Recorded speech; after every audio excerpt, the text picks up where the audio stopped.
All right. Is the mic on? Yep, it is. Okay. All right, so do you guys want me to go over the test? Just kind of quickly? Okay. All right, so this is the test. There are many versions, so if the question doesn't match your exact question, don't be alarmed. I was planning to give all the tests back to you guys because I scanned them all this morning, but I couldn't find my stapler. So I couldn't staple it back, so I did not feel like giving you guys all the loose sheets, so maybe on Wednesday. Okay, so for this question, the combination of the zeros and ones for for you may not be exactly the same, but I'll just work with this example to show you the logic of how to reason it out. All right. Instead of using the tablet to do it, suppose I could use the tablet to do it. Do you guys want me to use a tablet to do it, or just do it on the side? I think the tablet works out better. Let me see how to get that done. All right, so I want to upload it to a folder that is either shared or just accessible to me, but we can upload it to something that's shared. So I'll upload it to cisp310 this semester. Oh, nope, take it back. I'll put it into the share folder, so this way all of you can have access to at least this particular one. And I'll put it into ode x1 or exam1. And file upload. Let me see where I put that one. Doesn't seem to be here.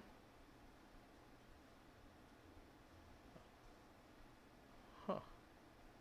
Must have uploaded to my home drive.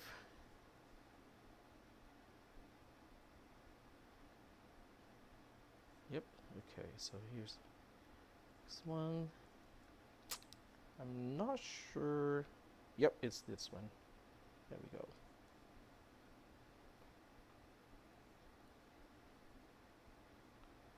All right, so now what I need to do is to, on the other side,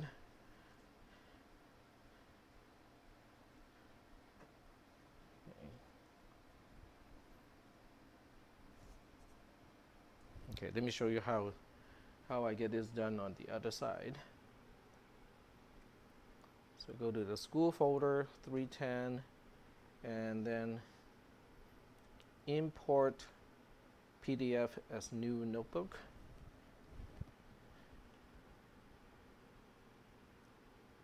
And then we want to go to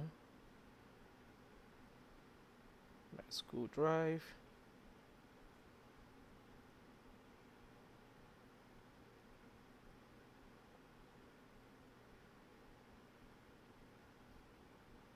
And it doesn't see it. It doesn't see it because this is a weird problem, because somehow it doesn't synchronize unless I use Drive, the app itself, to synchronize first. Otherwise, it just doesn't see it. So let me give one more try here. Go to CISP. Oops, wrong folder. 310, shared, old X1. And even this one doesn't see it. Okay, this is uploaded. Okay, now it syncs. Okay, so let me see if I can go back to the other app. Now it sees it too. Cool. Okay, there we go. All right, so here we go.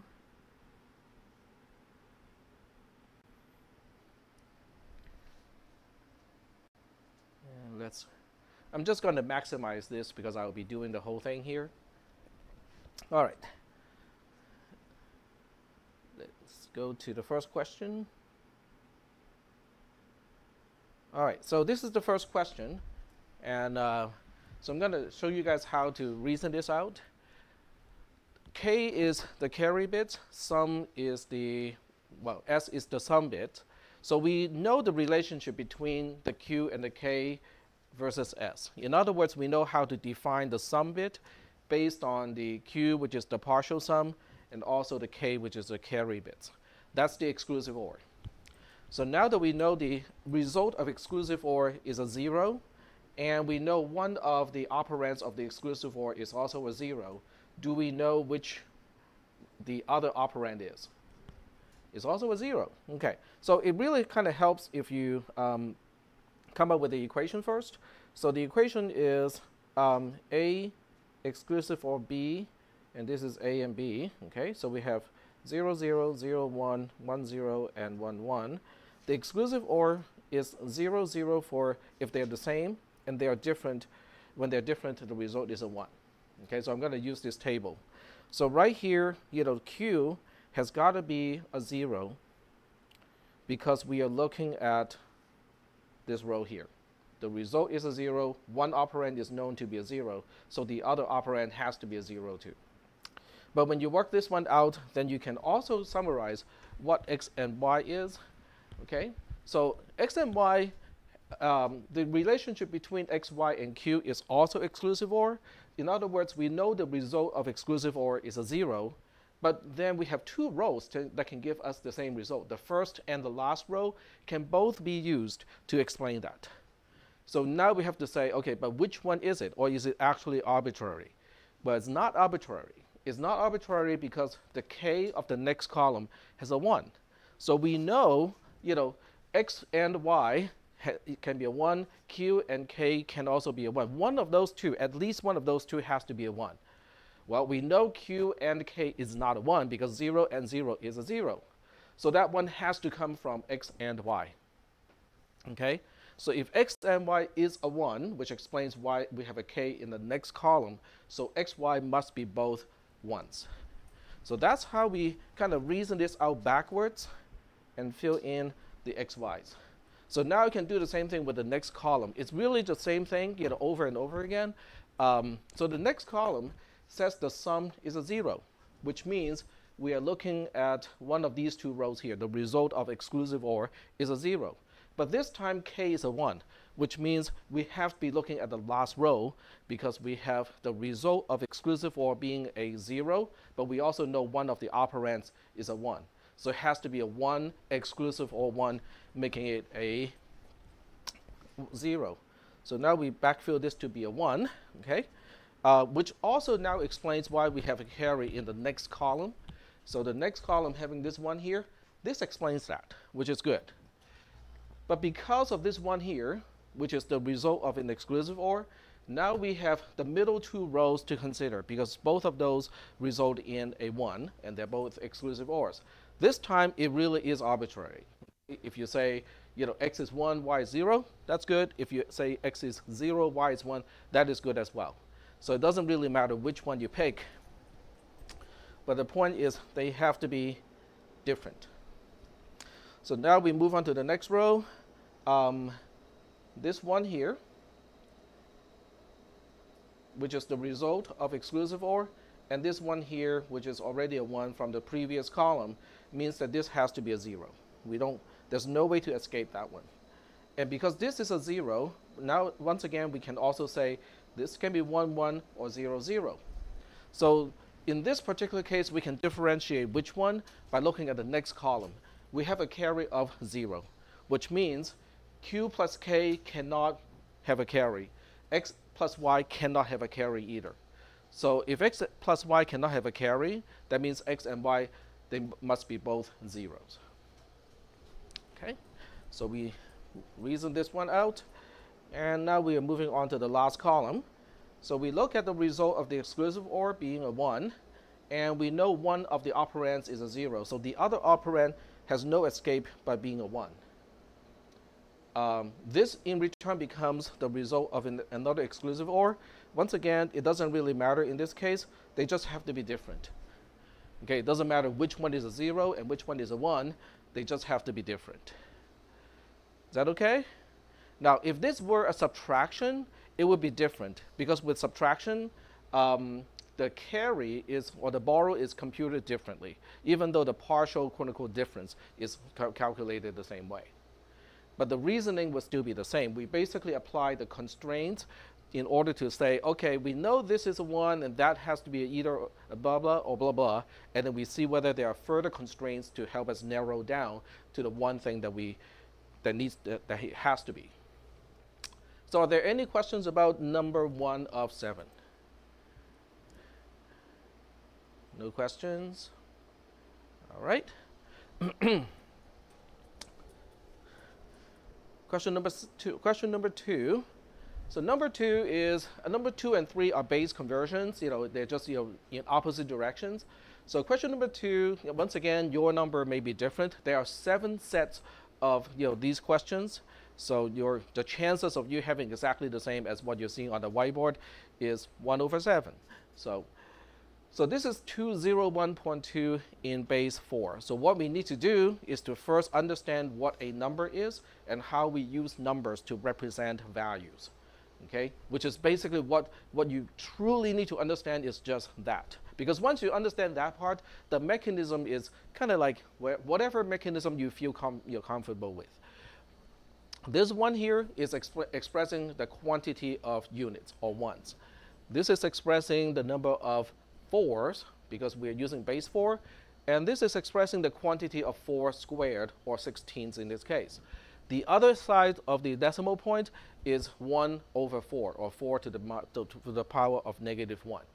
So once you look at it as quantities of powers of 4, then you can express it in many different ways, but I do need to see your reasoning. So in this case, what I'll do is I'm just going to do it step by step. So I'm going to say this is equaling to 200 in base 4 plus 0 in base 4 plus 1 in base 4 plus 0.2 in base 4. Now you do not have to show as many steps, but I do want to show all the steps just so that there's no gap in my explanation. So this becomes 2 times 100 in base 4. This becomes 0 times 10 in base 4. This becomes 1 times 1 in base 4. And then this one is 2 times 0.1 in base 4. So I'm going to use the actual multiplication symbol because otherwise the point is kind of confusing. There we go. So here is the actual base conversion. The actual base conversion is to look at 100 in base 4 as 4 squared. And then we look at 10 in base 4 as 4 to the power of 1, which is just 4. And then we look at 1 in base 4 as 4 to the power of 0. And then we look at 0.1 in base 4 as 4 to the power of -1. This is the actual step, the one transition between base 4 and base 10. It all has to do with looking at a 1 followed by a bunch of zeros in a particular base and say that it really is the same thing as whatever base we're dealing with to the power of the number of zeros when you're talking about digits to the left of the binary point or decimal point or quadruple point. And then on the other side, it's just -1, -2, -3, and so on. So now that we know this part, the last part is easy because it's just 2 times 16 plus 0 plus 1 plus 1 2/4. Okay. So when you add up these, it becomes 33.5 in this case. And you can always spell it out as 33.5. Both are equally acceptable because all I need is just one single base 10 number. I didn't say whether it has to be expressed as a decimal or whether it can be expressed as a fraction, so either way is fine. Do we have any questions about number 2? No questions about number 2? So if number 2 looks like this, what do you think number 3 is going to look like? Number 3 is giving you a base 10 number, and you're supposed to convert it back to base 5 in terms of representation. What do you think? Okay, first of all, do you think these two questions are related? They're exactly the reverse. Yep, exactly. So the next question is really the first question, or the third question is the second question in reverse. So what we do, we say 34.48 equals 2. So this time, because we're converting into base 5, we need to know the base 5 powers. Okay, what is 5 to the power of 1, 5 to the power of 2, and so on. And I chose 5 because powers of 5, even the negative ones, are fairly easy to represent in base 10, because 10 is 2 times 5, so that makes it easy for us to represent values in base 5 in base 10. Okay, so if you want to, you can have a table that says 5 to the power of 0 is 1, 5 to the power of 1 is 5, 5 to the power of 2 is 25, and on the other side you have 5 to the power of negative 1 being 0.2 in base 10, and then 5 to the power of negative 2, which is 1 divided by 25, is 0.04. So you can have a little table to help you, if you think, okay, but I need, to make sure that I use the right quantities, this is how you can do it. So in this case, 34 can be expressed as 25, okay, plus we got 9 left. So with a 9, I only got 1 5, and then I got 4 1s. Then we have 0.48 left. 0.48 has 2 0.2s, okay, so we'll say this is 2 times, we'll just say 0.4. And then we have, once you take off the 0.4, we have the 0.08 left. So I have not expressed these as quantities of powers of 5, so the next line is going to do that. So it's 1 times 5 to the power of 2, plus 1 times 5 to the power of 1, plus 4 times 5 to the power of 0, plus 2 times 5 to the power of negative 1, plus 2 times 5 to the power of negative 2. So when you look at the answer, it'd be, oh, not yet, one more step, becomes 100 in base 5, plus 10 in base 5, plus 4 in base 5, plus 0.2 in base 5, plus 0.02 in base 5 as well. And when you add up all of these, you should get 114.22 in base 5. So when you look at the answer to question 2 and question 3, they look exactly like the reverses of each other. And that's because the process is really the same, except it's going in which direction. Are we okay with these two? Question number 2 and 3. Okay, all right. Moving on to question number 4. Question number 4 is, I guess, if somebody has to say, so where is the trick question? Because I always have quote unquote one tricky question. I guess we can say number 4 is a tricky question, because we got a question kind of like this on carry look ahead adder in the practice test. Okay, how many gate propagations does it take to complete a calculation? If we know a 3-bit carry look ahead takes this much time, how long would a 6-bit carry look ahead adder take? And the answer was the same, because that's the whole point of a carry look ahead adder, right? So in this case, I'm asking a different question. Okay, so let's take a look at this question. We're considering a carry look ahead adder. If the final OR gate to compute K10, in this case, requires 11 input ports, how many ports are needed to compute K20? Okay, and the answer is 21.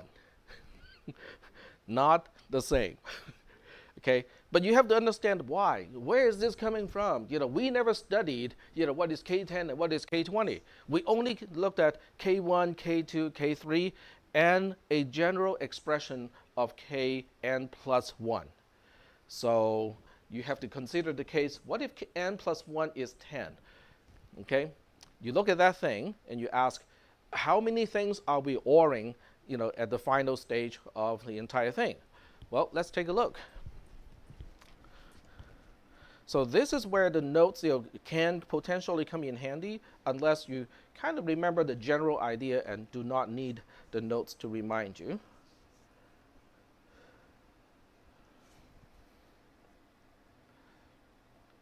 All right, so this is Monday, Wednesday. Oh, the right class already. So this part is in binary number addition, right here. And then we want to go to section 6. And at the end of section 6, is that kind of monstrous expression, which is this one. So now the question is, what if n plus 1 is 20? Okay, if n plus 1 is 20, what is n? N is 19, right? Okay, so when n is 19, how many things are we ORing? Okay, so when you look at this thing here, it's ORing n plus 1 items, which is 20. Why is it 20? Why is it 20 and not 19? Because we count from 0. Okay, so there are 20 of those, but we have this one extra one, so that's why we got 21 things to OR in order to compute K20. I could have asked a question without mentioning, if K10 requires, 11, input ports. That one was just thrown in there. It is true, okay? I didn't lie about that one. I just threw in that one just to trick you. Because in the other question in the practice test, I said, well, if a 3-bit adder takes this much time to compute, how much would a 6-bit adder take? So I throw in that one just to say, well, let's see if you guys actually understand the material. If I didn't throw that one in, I think most people would not answer the same way, or some people would. Yep. I found that interesting because I was looking at it, I went back to my notes. I was like, You never realized until the question. You notice it was asking a different thing. Yeah. Yep. This is also when overstudying can hurt, because overstudying means somebody has memorized all the answers to the practice test. That can actually cloud the interpretation of the actual question in the exam itself. Okay, question number 5 and 6. Number 5, okay, so number 5 says, step by step derive the signed value represented by the following 6-bit number. Sorry about that. There we go. Okay, so once again, your number can be different from mine because there are 7 versions of this as well. So with this one, there are 2 ways to answer that, okay? There's one universal expression that you can just use without any reasoning. Go like, apply this expression, bloop, done, okay. With the other one, which is 2's complement, you kind of have to explain a little bit. So I'll go ahead and explain both ways of answering this question. So we'll go ahead and just draw a separator here, which means they're equally good. I'll use the first one is easier. Okay, so the first one is saying it is the same thing as summation of I equals to 0 to 4 in this case. X, which is the number, okay, or xi is digit I of the number. Xi times 2 to the power of I minus 2 to the power of 5. Okay. So that's the first one you can use, and the question is, did we see an equation like that? Yep, when we talked about signed numbers. Okay, so when we talked about signed numbers, maybe in comparison, but one of those 2 modules talk about this. Okay, so when we look at this and go like, oh, okay, so we are just adding there's 0 of 1, 0 of 2, 1 of 4. 1 of 8, and 0 of 16. So it really is just 4 plus 8, okay?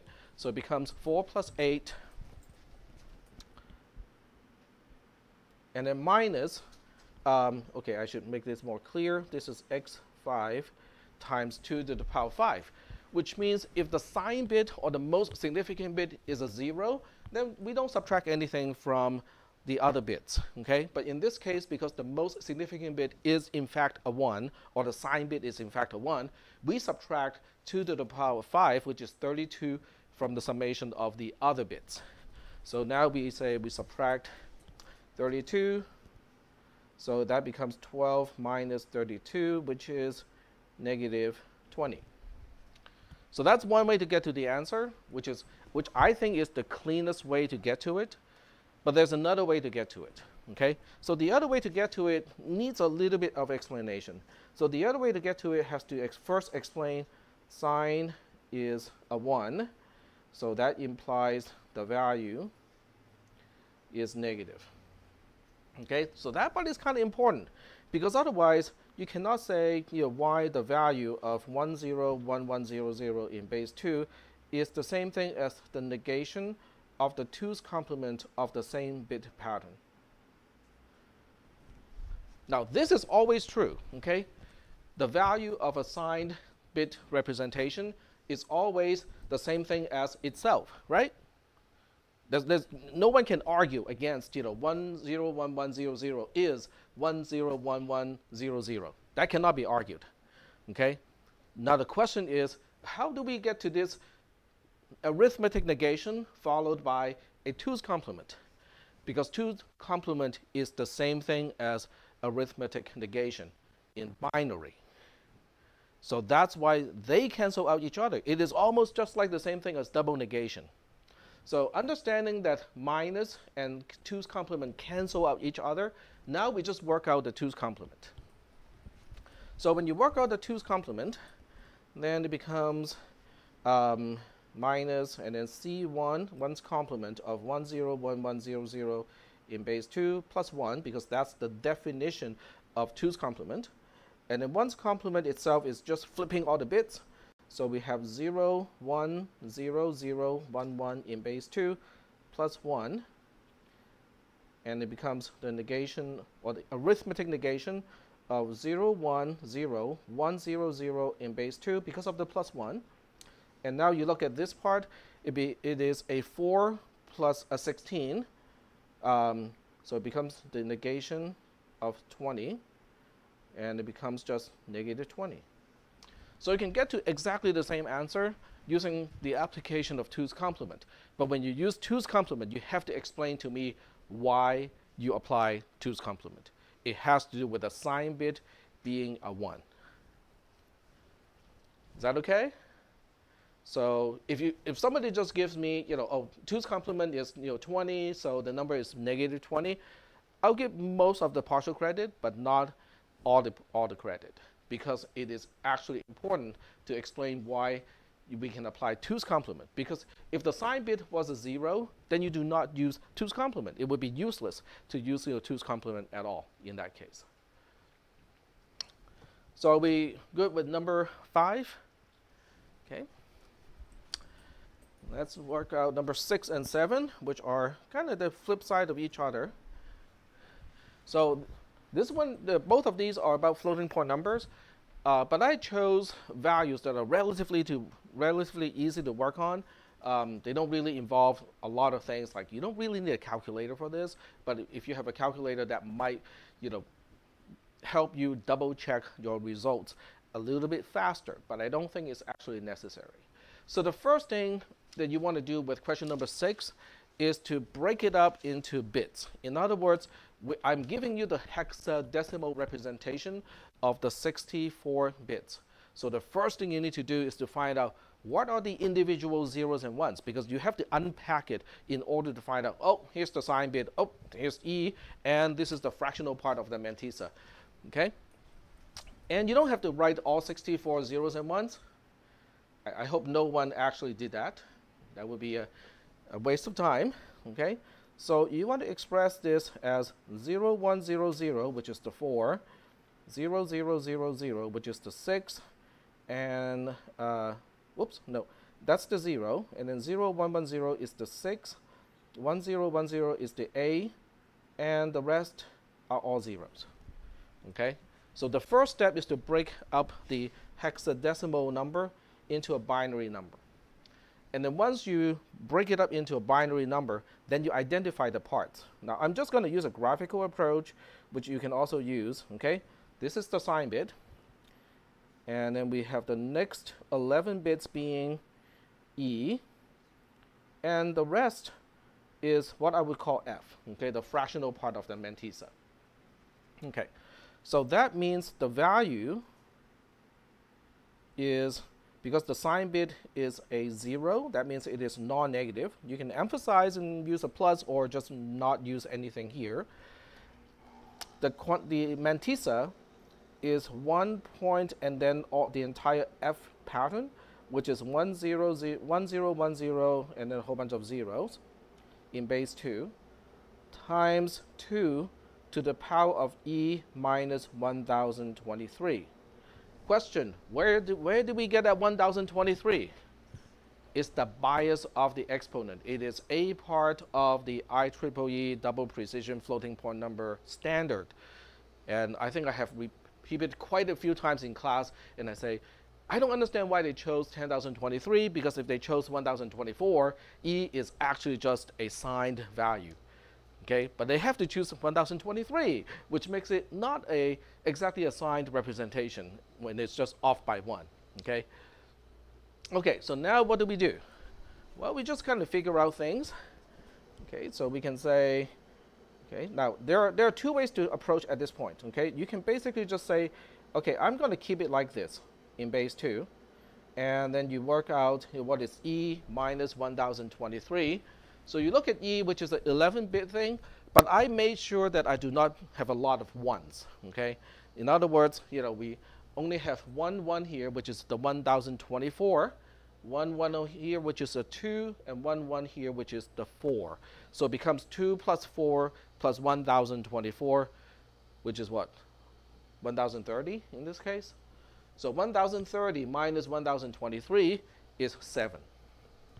Okay, so you go here, and then you say it's times 2 to the power of 7, because E itself is 1030. 1030 minus 1023 is 7. This is a calculation you can do on the side. I don't really need that as a part of your answer.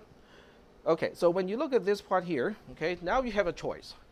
You can either figure out, 1.1010 in base 2 is really the same thing as 1 plus 1/2 plus no quarters plus 1/8, which is 1.375, okay, in decimal, times 2 to the power of 7, which is 128.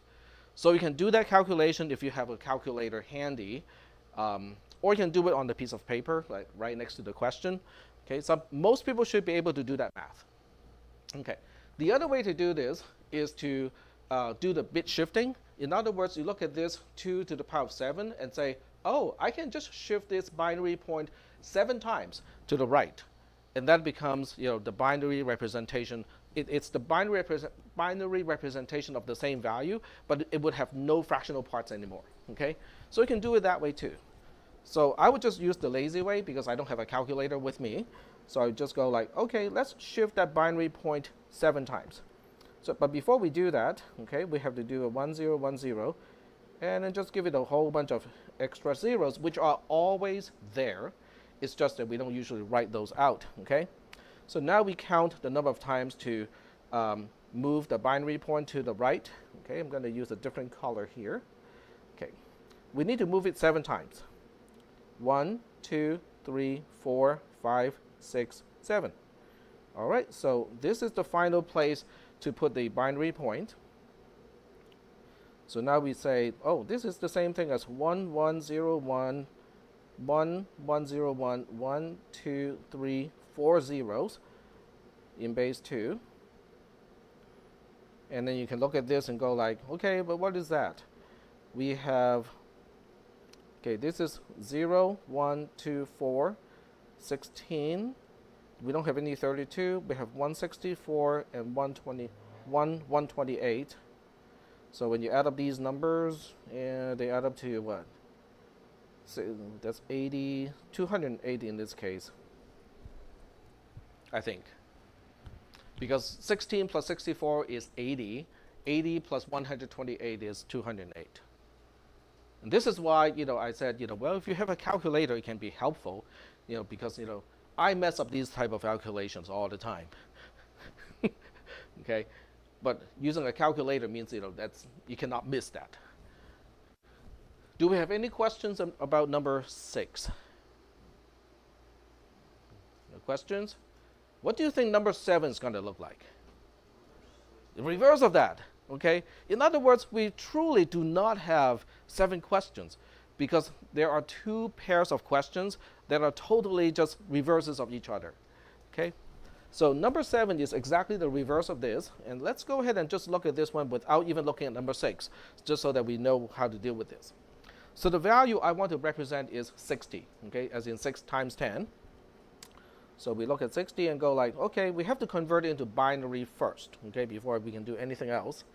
So we look at 60 and go like, okay, it is 132, okay, plus, okay, once you have the 32, you have we have a 28. So then 16, and there's a 12 left. So that means that there's an 8 and a 4, okay? Is that okay? In other words, you're just expressing 60 as a sum of powers of 2. Okay. Now, how long this step takes depends on how fast you can do subtraction and comparison.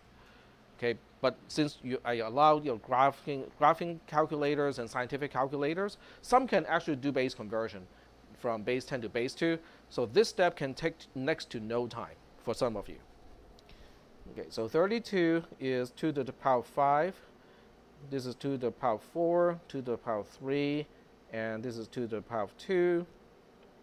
Oh, okay, how interesting. Because now we have 1, 1, 1, 1, and then 0, 0 in base 2. Okay? So you look at the binary representation and go like, okay, but it doesn't look like a mantissa times a power of 2. Well, we can always make that happen.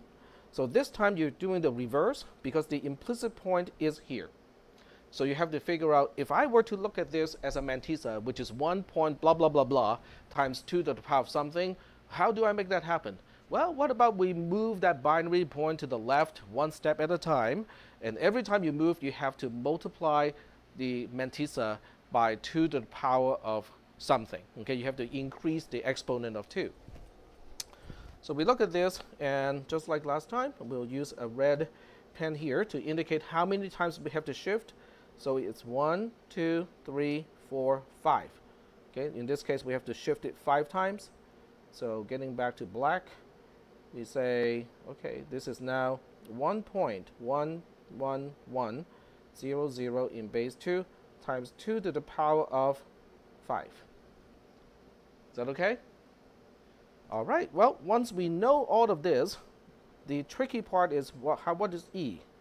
Okay, so to find out what E is, you can say E minus 1023 is what we want to be the actual power of 2, which is 5. So E is 1023 plus 5, 1023 plus 5, which is 1028, which in binary is 1 and then followed by a bunch of zeros and a 4. So, okay, I'm just going to fill in like this because we got a 4 in the end. And then we need 10 zeros altogether after the first one. We got 3 here, 3 digits here. And so we need 7 zeros. 1, 2, 3, 4, 5, 6, 7. There we go. So now we have all the major ingredients. Except for the sign. The sign is easy because it's non-negative. So we can always just say the sign is a 0. Okay. So now we got all the major pieces. It's just a matter of moving things into the right place now. So we put a 0 at the very beginning. It's the most significant bit. We move E, which is the second part, right next to it. So it becomes 1, 0, 0, 0, 1, 2, 3, 4, and then 1, 0, 0 in base 2. That is E. And then following that, we have the fractional part of the mantissa, which is this part here. Okay, this is F, and F goes here. So now we got 1, 1, 1, and a whole bunch of zeros after that. Okay. So now we have a binary representation, and the question asks for the hexadecimal representation of the bit pattern, which means if you get to this part, you get most of the credit, okay? Because I can see how you know the format of a 64-bit double. You understand how to compute E. You know that this part is really just a fractional part of the mantissa, not the entire mantissa. So all the key ingredients are there. So the last part, which is what the question is asking, to convert it into hexadecimal, is worth some points, but it's not going to be major. So what you do is look at these 4 and go like, that's a 4, that's a 0, that's another 4, this is a E, and you can just use zeros like that. Okay, you might want to say there is a total of 16 hexadecimal digits, because the number of zeros after that is somewhat significant, but that's basically the answer. Do we have any questions? Number 7. Number 7. No questions. That's it. That's the entire test. All right. Okay. So grading is going to happen soon. Okay, I got it all scanned already. I have to come up with the rubric for each question, and then I have to actually manually go through every single question and assign points to each rubric. So that's going to be a time-consuming process. All right. Okay, so if this is done, I'm going to switch back to the modules here.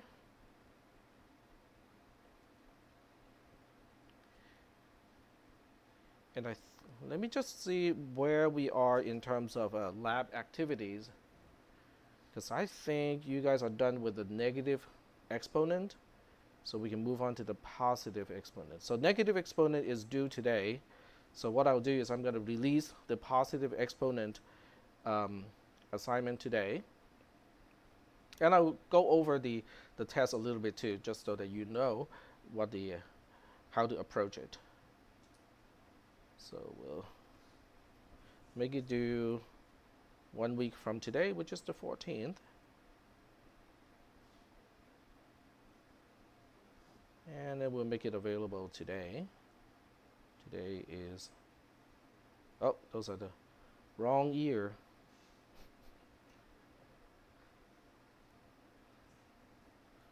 Let's hope you don't need that.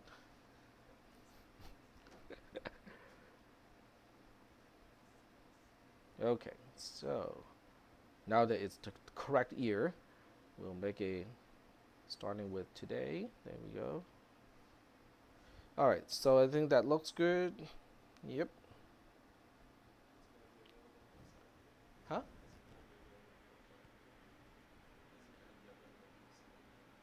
Yeah. Oh, 7 p.m. Oh, no. No. This is going to be for the entire day. And this is also for the entire day, which means you can turn it in anytime on that day. And the available time is anytime from today, which means now it is available. There you go. All right. So we'll take a look at the preview. And it's about the same setup, except this time you're dealing with a positive exponent of 10, and the idea is to decrease the exponent of 10 until it drops down to 0. So it's kind of the same thing as what you did with negative exponent, except it's the other way around. Okay? All right. So let's go back to the notes here. Let me switch back to the tablet, because I'm going to use that to explain how to approach this problem. Okay, so we got Tuesday, Monday, Wednesday. All right, so we'll start with a huge number. Did we talk about this last time or not? No? Okay. I'm just going to go back to the previous slide. Yeah, we did. Either that or, yeah, this is for decreasing exponent of 10. So, yeah, we did talk about something like this. Okay, so I'll just go with this slide. Is that not for this class? Maybe I used the wrong class. No, I think it's button. Okay, so I talked about this a little bit before the exam. Okay, so we'll talk about it again today. So let's say the number that you need to convert has a mantissa of 29 and an exponent of 10 of 20. So that will push the value that you need to represent to beyond what a 64-bit unsigned number can represent. Okay, and that's the whole idea. Okay, because otherwise it would be a pretty simple exercise to get this done. So the first thing you can do, or one of the steps, okay, you kind of have to think about the sequencing of these steps and think about the nesting of these steps. Okay, so in your head, you kind of have to think about, what is this step doing? does it depend on the next step? Which one has to go first? Which one has to be repetitive, and so on? Okay, so that part is up to you guys to think about. But you can kind of think about it like this.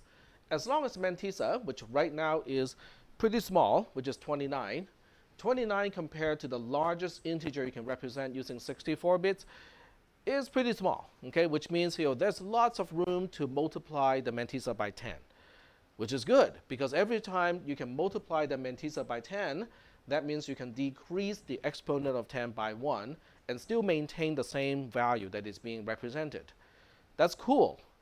But as I said, 20 as the exponent of 10 is going to force this condition to be false at some point.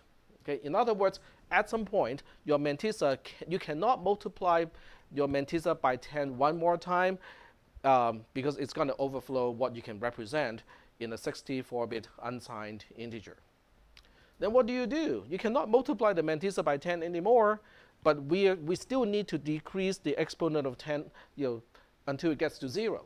So what do?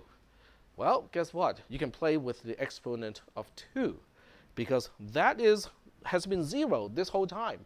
So we can play with that. How do we play with that? Well, the next bunch of logic is going to do it. So it basically says as long as the mantissa is greater than the largest integer you can represent using a 64-bit number divided by 10, which basically says you cannot multiply by 10, right? So in other words, as long as the mantissa does not have room for another multiplication by 10, do the following. What are we going to do? Make the mantissa smaller. How do we make it smaller? Well, we cannot divide it by 10 because that defeats the whole purpose of the first loop, but we can divide it by 2, right? So you can divide the mantissa by 2, but with rounding in mind, okay? So this is mantissa plus 1, the whole thing divided by 2, okay? That's a plus. Poor penmanship there. Or I hit the undo button for some reason, okay? So this is for rounding purposes. So you add 1 to the mantissa, you divide it by 2, and then you put it back into the mantissa. But we don't want the value represented by the mantissa to change, which means, if you divide the mantissa by 2, you better increase the exponent of 2 by 1, okay, in order to compensate for that. So what does it mean when you exit from this loop? Darn it, I just gave you the hint. It means the condition is false, right? If mantissa is not greater than the largest integer you can represent as a 64-bit unsigned integer divided by 10, that means it's less than or equal to. Well, if the mantissa is less than or equal to the largest integer you can represent using a 64-bit unsigned integer divided by 10, that means you can multiply that by 10 again, which means, maybe we need to follow this up with that sort of thing until the exponent of 10 is 0. Did I just say something about after this we might need to do that? That gives you a hint of there's an overall control structure to this entire thing. Yes? Just out of curiosity about this divide condition or the UN64 underscore x, does it need to be minus or less or -1? equal? Yeah. Because the off condition is -1. You mean this one? Let me think about that.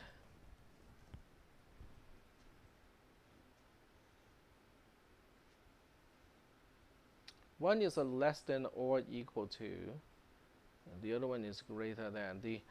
This -1 has to do with the +1 and then the division by 2. So as long as the mantissa is greater than, no, I think that should be fine. Yeah, that should be fine because when you get out of, when you're after this operation, the mantissa is going to be less than or equal to UN64 underscore max divided by 10 without the -1, which makes it also less than this value. So that should be fine. Because the purpose of that limit is different for each loop. For the top loop, you have to do a -1 before you divide it by 10, because you have to leave that room for this +1 and then division by 2. For the bottom loop, it's not an issue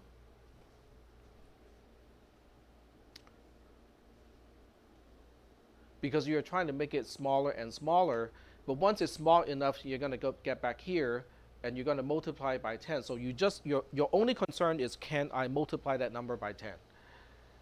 So that's why the limits are different. Yep. The largest limit t sub wind up being is 1 less than 2 divided by 10 anyway, because it can't be equal to. So Right. It might boil down to exactly the same value.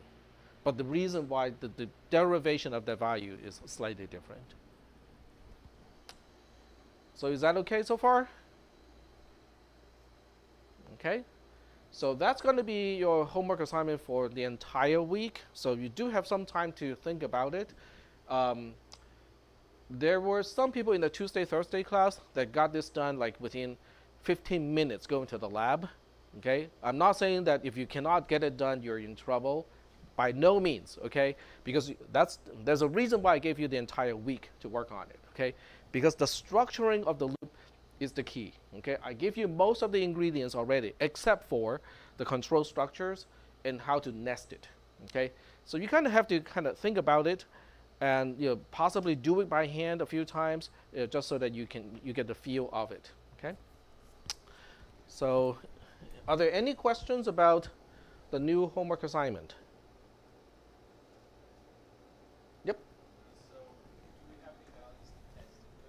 Yes.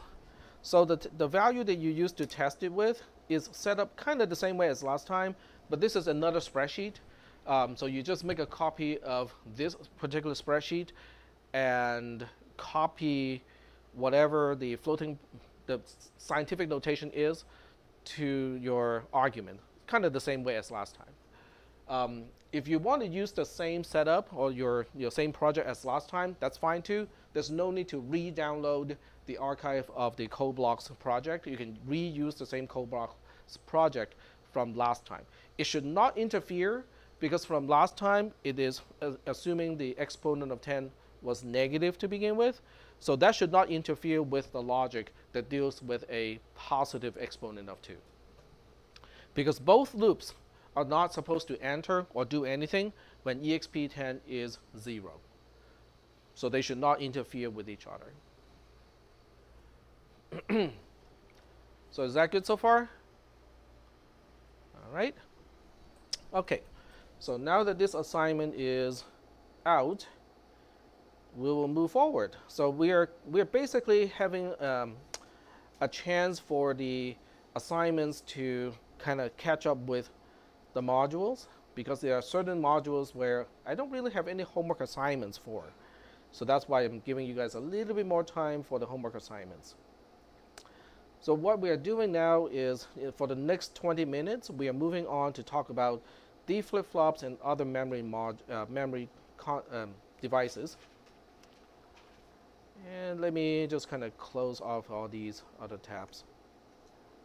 There we go.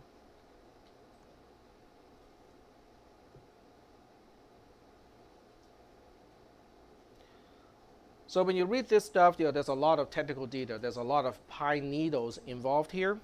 But before we look into the pine needles, let's look at the pine forest again, okay? And just so that we know, where are we in the forest? Which tree are we hugging today, okay? It's kind of interesting. I joined a photography group to take pictures in around the Consumers River Preserve area. It's a wildlife preserve. And this particular photographer really likes trees. So as part of the exercise to take meaningful pictures of trees, part of our exercise was to actually hug a tree and record what we are feeling at the time, when we're hugging the tree, to get a sense of, what the tree is trying to convey.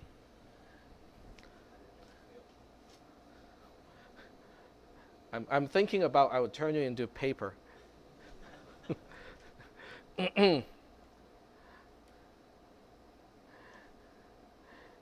Nah, that part didn't work for me. Okay, so what we'll do is we'll talk about John von Neumann first, because if you read the module, the whole module, the overall title of the module was the von Neumann architecture. So who is von Neumann and why is he important? So this is von Neumann. He also has a lot of contributions to computer science.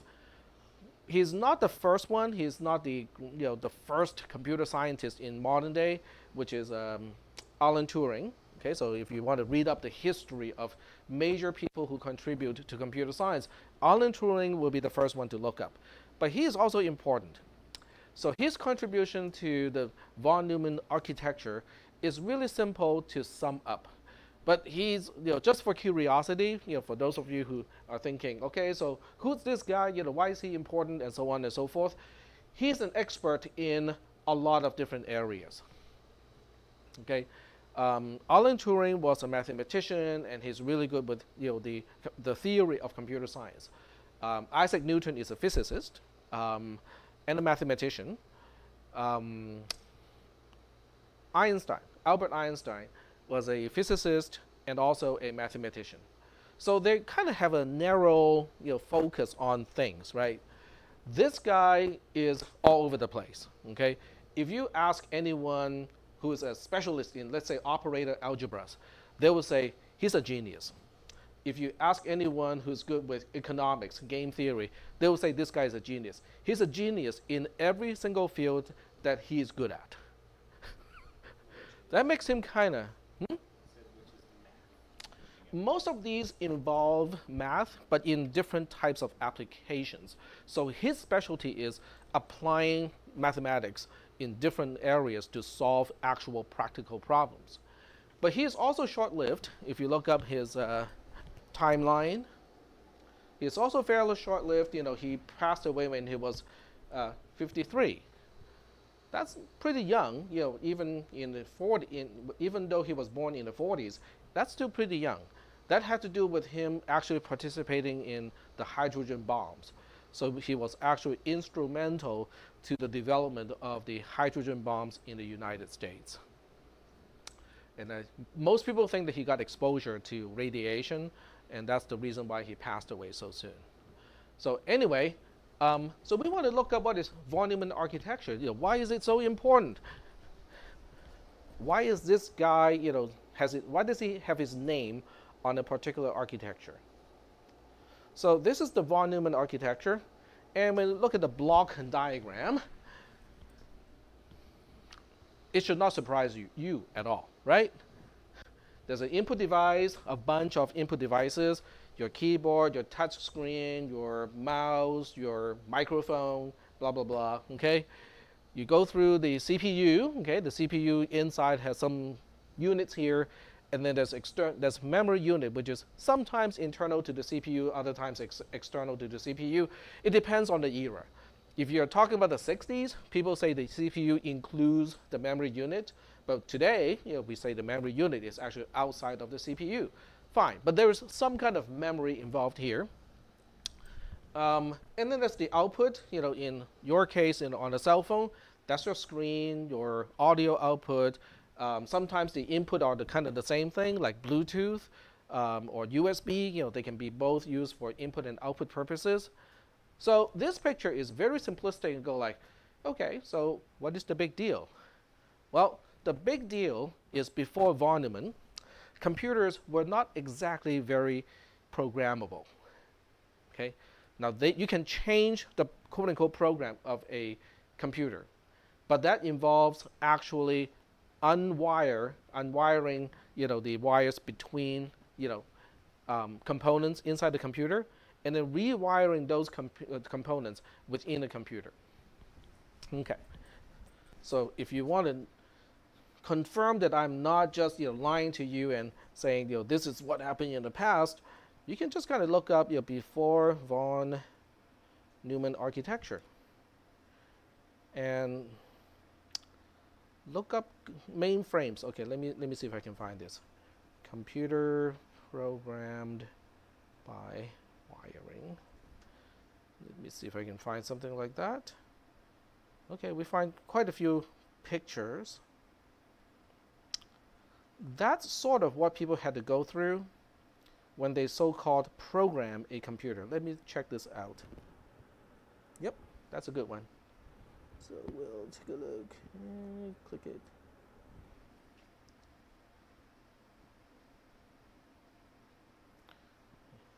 Okay, right click, open image in new tab, and see if we can zoom in to see more details here. Okay. I think you guys got an idea, but it's good to have the perspective. They are actually programming a computer because the units or the individual components of a computer, they're all connected by wires. So the only way you can change the behavior of what the computer is computing is to change the wiring physically. This is not a metaphor. This is actual. Okay? So if you think about the complexity of a modern day computer, let's not even think about a PC or your smartphone, even a Fitbit. Okay, a Fitbit is far more complex than these computers that were mostly used to compute like the trajectory of a projectile on a warship or something like that. Okay. If you think about every time Microsoft says there's an update and you have to open up the computer and there's a bazillion wires that you have to first unwire and then plug it back in. If you plug it in wrong, it's not going to work. What do you think of that? How fast can computer science or how fast can computer as an industry progress and be utilized in all kinds of applications if we still require physical rewiring to change the program of a computer? What do you think? We won't be moving very fast, would we? Okay, because you can think of all the great things you can do, but if you make one tiny little mistake, then you have to take all the wires back, put it back in, double check again. So the complexity of the program is very limited because we can only keep track of so many details. Okay, even with a lot of people, you cannot really reprogram a computer like this. So for Neumann's architecture, the von Neumann architecture, the main contribution has to do with let's not do that stupid wiring anymore. Okay? But without all the rewiring, how do we tell a computer what to do? Let's store those as instructions. Where are we going to store those? The same place we're going to store the data that the computer is supposed to process. In other words, memory has been around since the really, really early days of computer science, of computers. But they were only used to store numbers. Okay? Okay, what is the distance from this ship to the target? Okay, X many miles or X many yards. What is the weight of the projectile? This many pounds.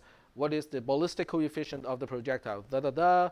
Okay, all of that number have to be stored in memory already. So memory is already around. So von Neumann just make that one link, and he says, what if we store instructions along with data into the memory of a computer? Because it is relatively easy to change the memory content of a computer. But it is much more difficult to change the physical wiring of a computer. So that's his contribution. That idea, okay, so the von Neumann architecture basically is still the architecture that we are using today. Is that okay? I think to appreciate things like this, we all have to live without any electronics like for a day. Then we'll go like, okay, maybe there was a point in knowing the von Neumann architecture because we can do all the things that we can do today, everything from a Fitbit to your mobile, your cell phone, tablet, PC, mainframe computers, the cloud. everything was thanks to being able to store instructions and execute instructions that are in memory. Is that okay? All right. So if that is important, let's talk about how a computer can remember things, because if instructions are in the memory, how does it work? So what we'll do is we're going to look at, this is also in the notes, but I'm just going to describe it using a picture. So imagine we have two NAND gates. Okay. So this is a NAND gate because the output has a little bubble which stands for negation. So the output of the AND gate is negated, which makes it a negated AND gate, or otherwise known as NAND. And we'll have two inputs. Okay, so here are two input pins and two output pins. And then the way we draw this is a little bit interesting. So we're going to put this input over here. We'll put this input over here. The outputs just go to the output pins. Okay, but here comes the interesting part. We'll take the output of the first NAND gate and make it the input of the second NAND gate, and do the same thing with the second NAND gate. So take the output of the second NAND gate and make it the input to the first NAND gate. Okay, not a very difficult device at all, because each two input NAND gate can be done using 4 transistors. So we are talking about 8 transistors here, 4 P-channel transistors and 4 N-channel transistors. That's all we need in order to make this thing here. So what is the big deal of this thing? Well, let's name the inputs. Okay, so I'm going to name this input as, this is R, and this one is Q, and this is NQ, not Q basically. Okay. So now that we have all the inputs named, let's think about SR. This is Q and NQ as a truth table. When S is a 0, R is a 0, what do you think would be the outputs? What would be Q and NQ? These are NAND gates. So if at least one input of an AND is a 0, what is the output of just a regular AND? A 0. Okay. But because this is negated, the output is a 1, right? So that means if S is a 0, R is a 0, Q and NQ should be both 1s. Very good. Okay, so that's not too hard. Okay, we get that. What if S is 0 and R is 1? Same kind of analysis. So this is a 0, right? So Q is guaranteed a 1. Okay, fine. Okay, so Q is guaranteed a 1. What about NQ? NQ is guaranteed a 0. How do we know? Because R is a 1. So this one input of the second NAND gate is a 1. But the output of the first or the top NAND gate, which is now a 1, is also feeding into the other input of the bottom NAND gate, which means now we have 1, 1 for the inputs of the second or the bottom NAND gate. So the output is going to be a 0. Okay, we get that. Nothing too bad. What about 1, 0? Kind of the reverse, because you can see this entire configuration is symmetric, right? Top, bottom symmetric. So this time, okay, fine, Q is going to be a 0 and Q is going to be a 1. No problem. Okay, so now we have the last one, which is 1, 1. What if S and R are both 1s? It becomes a tricky question, doesn't it? Because if S is a 1, that means the output of the top NAND gate really just depends on the output of the bottom NAND gate. Okay? If R is a 1, the output of the bottom NAND gate depends only on the output of the top NAND gate. But we cannot know one without knowing the other one. But it's symmetric. So that reason it goes like, I don't know. It's really hard to see, when S and R are both 1s, what would be the outputs, Q versus NQ. So let's think about this in a slightly different way, okay? So the way we think about this now is we use a slightly different table, but this, so this time what we do is we think about transitions. So we think about this transition where R is constantly a 1 and S goes from a 0 to a 1, okay? So we think about the transition. So in this particular transition, which means before both inputs are 1s, we guarantee the previous state is S is 0. Okay, we look up the other table, go like, okay, when S is 0, R is 1, we know this is going to be the output of the two gates, right? I mean, we just copied it directly from here, okay? So now I suddenly go like, well, let's also turn S into a 1. What is going to happen? What do you think? It maintains, right? The state of Q and the state of NQ are now maintained. Okay, let me write it down first, and then we'll go ahead and analyze why they're maintained. So what we'll do is we're going to use green color to indicate the configuration where S is 0, R is 1, and in that particular case, we know Q is going to be a 1, and Q is going to be a 0. Whoops, no, that's supposed to be a 0, not a Q. There we go. Right? Okay, so now I just say, let's change S from 0 to a 1. So we'll use a different color here. We'll use red and say, this is now a 1. What do you think is going to happen? Will it change anything about Q? Well, let's think about it. The output of the bottom NAND gate is still a 0, right? And because the top NAND gate has at least one of its inputs being a 0, the output is going to be a 1, just like before. What about the bottom one? Well, the bottom one was outputting a 0 to begin with, okay?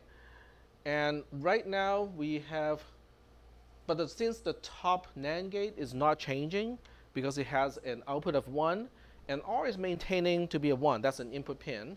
So now we still have 1, 1 as input, so the output is maintained to be 0. Oh, that's kind of cool. So let's talk about the other transition. We got enough time, we got 3 minutes. So the other transition, okay, let me just undo this part here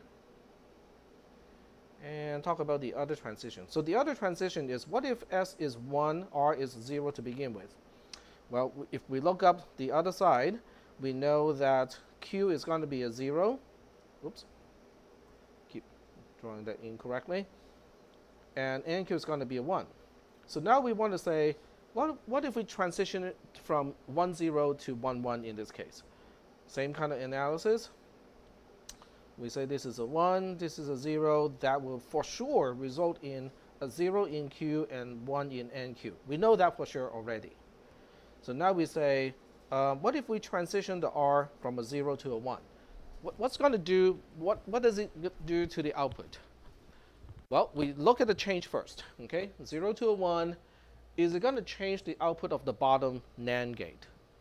Well, it's not, right? Because the bottom NAND gate has one of its inputs coming from the output of the top NAND gate, which is outputting a 0. So that means the bottom NAND gate will maintain its output of a 1. Well, if the bottom NAND gate is maintaining the output as a 1 just like before, and we are not changing as it is still a 1, the top NAND gate is also still just seeing 1, 1 as an input, which means the output of the top NAND gate will still be a 0. It doesn't change. Okay. Well, if that is the case, then we look at the truth table and go like, that is really odd. We have never seen something like this before. Oh, this is, by the way, a 0. Okay. Okay, there we go. We have never seen anything like this before, because in order to know the state of Q and NQ, when S is 1 and R is 1, it kind of depends on what it was before. And how do we call this kind of function? it kind of depends on what it was before. It's memory. This is the most basic elemental building block of memory in a computer. Now, it's not called memory at all. It's not even called a flip-flop, which we'll talk about later in this class. This is called a latch. It's called an SR latch. What is it called, SR latch? What does it represent? Famous people? Maybe the last name of whoever was inventing this? Nope. S really just stands for set, and R is reset. That's the only reason why it's called an SR latch. One input is responsible to say, let's set Q. And then the other input says, let's reset Q. And Q is really just the opposite of Q for the most part. So you will see a lot of SR latches without NQ as an output because it's not really useful in most cases. But for completeness, we just say, okay, we'll have another pin called NQ because it's always the opposite of Q. It's not Q, basically. Aha. Okay, so that's a very good question. So the next question is, what if our transition is from SR both being zeros to SR both being ones? Said NQ is always the opposite, not if they're both zero, because then both of them are one. Correct. Yes. But that brings up a very good point. What if the transition is going from S equals to 0, R equals to 0, to S equals 1, and R equals 1? Well, we don't have enough time today to talk about it, but kind of think about it in your mind, okay? But keep in mind, logic gates are not instantaneous. It takes a fraction of a second, nanoseconds, okay, in order for the input to change the output. So if you keep that in mind, think about, okay, so we have 1, 1, 0, 0 as both S and R, and then we suddenly change both to ones at the same time. What's going to happen to this circuitry?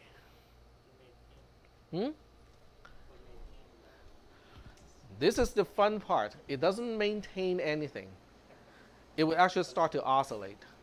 So the output will become 0, 1, 0, 1, 0, 1, 0, 1. So Q and NQ will both be the same, but they will flip between zeros and ones at a really high frequency. This is how you make a crude oscillator. Then they will not be opposite of each other. They will no longer be opposites to each other. Correct. Both of them will be Q. Huh? Then both of them will be Q. Well, it will still call the Q and NQ, but the output would now oscillate. All right, so I'm going to turn off everything here, and then we'll head out to the lab.